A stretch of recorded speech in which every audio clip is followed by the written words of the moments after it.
Hello everybody and welcome to Sin City Living. My name is Jason. I'll be bringing you today's episode. As always, we want to thank all of our fans, our sponsors, our patrons. We appreciate all of your guys' support. Everyone that's bought us a cup of coffee, been greatly appreciated. We've had a rough couple of weeks here in the family, been out of work for a week and a half, coming up on 2 weeks thanks to our old friend COVID running through us. I don't want to take up a whole lot of time with the usual spiel, so all of you guys that are interested in what's going on with Sin City Living and what we plan on doing in the future with our live streams and upcoming events, please stick around to the end of the video or skip to the end of the video and watch. I will put most of that stuff in the ending spiel, and I will try and update it every week or two with more news. Otherwise, that being said, we're just going to go ahead and jump straight into today's video. So for today's video, I want to go over a strategy I've seen in a few different places online. I've seen multiple versions of this strategy, all going under a bunch of different names, and I just want to go over it a little bit, at least the broad view of it, discuss it. And it's basically a strategy that is predicated on the fact that you can collect a green every single time. Green seems to be like a visual trigger for people. If they're collecting greens, that's where I see a lot of people that are pressing stop pressing as soon as they start collecting a green. Green seems to be a real visual thing for people.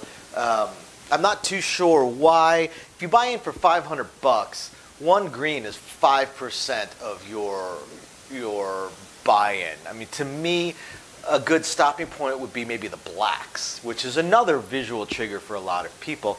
But again, green seems to be a popular one. So let's take a look. Thank you, everybody, by the way, for the coffees. Very appreciated through this month. We were really hurting with our various illnesses and woes there. So all those coffees you guys bought for us actually went towards our bills and towards my son's birthday. But we really appreciate it, and he loved his Baby Yoda birthday cake. So thank you again, everybody. I can't express how much we appreciate it. Now, let's take a look. Now, most of these strategies, almost all these strategies, are based around the Iron Cross. And why are they based around the Iron Cross? Because the Iron Cross is one of those strategies where you are collecting on every single number that's rolled that is not a 7. Every single number that's rolled that is not a 7. So if we want to collect a green, that means we have a green in the field. That means that you could play this strategy on any table that is a minimum bet of $25 or less. Now, if we want to collect a green every single roll, that means that on the numbers where that field bet loses, we need to collect more than a green in order to be able to collect and bank a green. It means we need to collect 2 greens, right? That means that we need a $48 6 and a $48 8. Why 48? Because that collects $56. 48 pays 56. Take out the green that you need to replace your field bet, and you're collecting $31. So you are banking a green. Now you need a little bit less on the 5. You only need 40 bucks. Okay, so here we go. Now there are some strategies that also base around some hot bets and stuff like that. Sometimes instead of these bets on the inside, or instead of the 5. Excuse me. Sorry about that. And in that case, what you need to do is you need to set up a hot bet that pays at least $50, which would be an $8 two-way 5. An $8 hop on the two-way 5 would also pay $56. It would pay the exact same as a $40 bet on the 5 over here. The downside to the hot bets is they are single roll bets, and that also means that you need to replace them when a 6 or 8 rolls, in which case you actually need to raise these up if you want to still be collecting a green every single time. Same thing with the field. You would actually have to increase your field bet. So you'd have to increase all the rest of your bets in order to make sure that you're banking a green. Now, what is the downside to it? The downside, the biggest downside to these kind of strategies where you're banking a green every single time is the fact that you are same betting. You're same betting every single time. You're never increasing your bets, which means that your goal is really to catch that 15 or 20 minute roll just to win a little bit of money. You have to catch a 5 to 8 minute roll just to break even, and that is the downside. Now, yes, if you're pressing, you have to also catch a 5 to 8 minute roll to break even because you're collecting even less. But when you do hit your numbers, you end up collecting far more the second time, the third time. So you can, depending on how the numbers come, you can break even much faster. And more importantly, once you hit the break even point, you make a lot more money. When you're just same betting over and over and over and over and over again, you got to keep in mind, look at say a 30-minute roll, which is very rare. You might see one once a night in a casino that has 3 or 4 craps tables open. Right? You might see a 30-minute roll in an 8-hour shift amongst all 4 tables, and it's no guarantee. You may not see it. You also might see 2. You never know, but it's pretty rare. So that 30-minute roll, you're probably catching 25 rolls of the dice, 25 to 35 rolls of the dice. 28 rolls of the dice, if you collect a green every single time, means that you collected $700. $700 for most people and most buy-ins is not going to be walk-away money, especially when you consider that depending on what you're buying, you've probably already lost $400 or $500 before you caught that 30-minute roll. So that's why people press. Now, also looking at this, again, we're at $48 here. That means we're at $96, $136, $151 invested into this shooter. $151 invested per shooter. That means if you were collecting a green every single time, that means you need to collect 6 times before a 7 out to break even for that shooter. Now, a 7 comes 1 in 6 rolls. 1 in 6 rolls is going to be a 7. That means to hit that 6 rolls without a 7, you're really breaking the statistics. It does happen, and it happens fairly often. There's a lot of 7, 8 roll hands that go on in the casinos. But there's a whole bunch of 1, 2, and 3 roll hands that go in the casinos as well. So you need to collect 6 times. You need to hit an above average roll 6 times. 6 times you have to collect just to break even. If that 7th roll is a 7, you made no money. People seem to be so happy because they're putting a green up, putting a green up, putting a green up, and then they're so confused when they're buying back in. And the reason that's happening is because they're not collecting that much. They're collecting 1/6 of their actual investment into the roll. So it takes a while to break even just on that particular shooter. If you've had some 0.7 outs or some 2, 3, 4 rolls before the 7, you're already down $50 to $150 per shooter that you also need to catch back up on. So generally, people that play this strategy, they need 15 to 20 rolls just to break their bankroll back even, unless they happen to walk up right into that awesome roll, the very first shooter that they buy into. Doesn't happen very often. Typically when you hit that shooter, you're quite a few shooters in. Maybe you've made some of your money back, so you're not losing 151 every single time. You probably won't lose 151 every single time. But by the time you catch that shooter, maybe you need that 30-minute hand just to break even again. Just to break even again. So you catch this 30-minute hand and you're not even at walk-away money.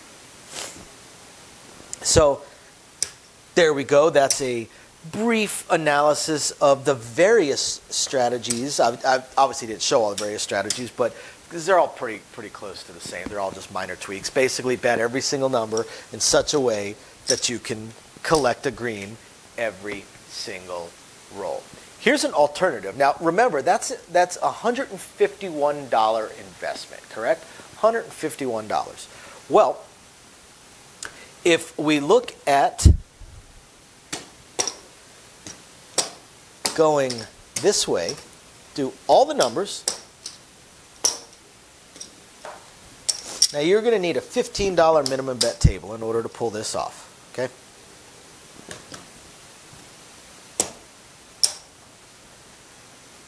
Here you go. You do $24 each on the 6 and 8, $20 each on the 5 and 9, and $15 each on the 4 and 10. You're going to collect over a green every single roll within these numbers. Obviously on the horn bet numbers, the 2, the 3, the 11, and the 12, you're not going to collect at all, right? But this right here is $128. So you're actually invested far less than you would be on the Iron Cross version of collecting a green every single time. And there you go. And like we said, 128. Well, if we make it 140 and take these up to 30,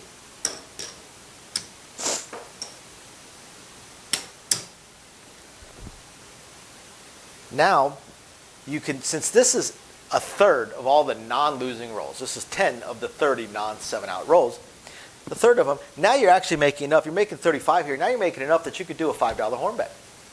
Do a $5 horn bet. Now on the 3 and the 11, you'd only make 15 bucks. You're not collecting that green, but you'd be making 33 bucks on the 2 and the 12. You could also, so this is 140. You could also do 150, bump up your 5 and 9 up a little bit higher as well, and that could also pay for your horn bet as well. Now you'd be 154 if you included a $4 horn bet, and you're collecting better. That $151 investment, if you just did 150, look at this. We got 50, 110, 140. I did some bad math earlier. What was it, 128? 30. So this is a little bit less than, yeah, this is 140. I don't know where I did the bad math earlier, but I did some bad math on there. Sorry, this is way earlier than my usual time to be awake. But right here, we're invested $140 into the shooter, so we're invested less than the Iron Cross, and we're going to collect more. We're going to collect more than a green every single time. We're going to collect 35 bucks, 35 bucks, 35 bucks, 35 bucks, and either 27 or 29, depending on where you're at. If you really want to push for that $150 that you're invested, because as some of our viewers have mentioned, they've kept track, and betting the horns or trying to bet the field just for the 2, 3, 3s and 11s and 12s is a losing proposition. They lose far more than they win. So here you've got your $150 investment. You have 110 inside, plus you've got $40 between the 4 and the 10. So you're $1 less invested than you would be in that Iron Cross version, and you're going to collect, everything is going to collect better. This is either going to collect 36 or 39, depending on the 4 and 10. You're going to collect $35 each on the inside numbers, right? So you're going to collect at least 35 every single roll. Right? So now you're looking at what, 4 hits instead of 6 hits just to break even. Then after that, now you're banking money. So I hope you guys find this interesting, illuminating, enlightening, or at least just plain fun. We thank everybody for watching, and we will catch you next time. Bye now. Okay, everybody, and as promised, all the usual blah blah that I try and do at the beginning of the video, we're going to go ahead and put near the end of the video. And here we go. So thank you, everybody, for your usual patronage. All of you that are patrons of ours, we very, very much appreciate it. Thank you, everybody who's been buying us a cup of coffee.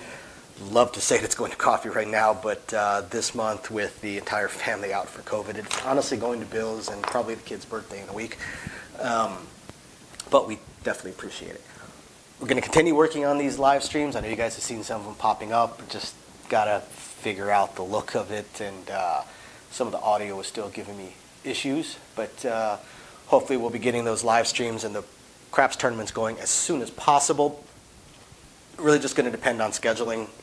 My schedule changed, Amy's schedule changed, kids' school schedule is fun. So once we figure out exactly how all those schedules are going to work, we'll let everybody know. And otherwise, please continue emailing us with anything you would like to see videoed. And again, thank you everybody for tuning in. We appreciate every single one of you guys. We'll catch you next time. Bye now.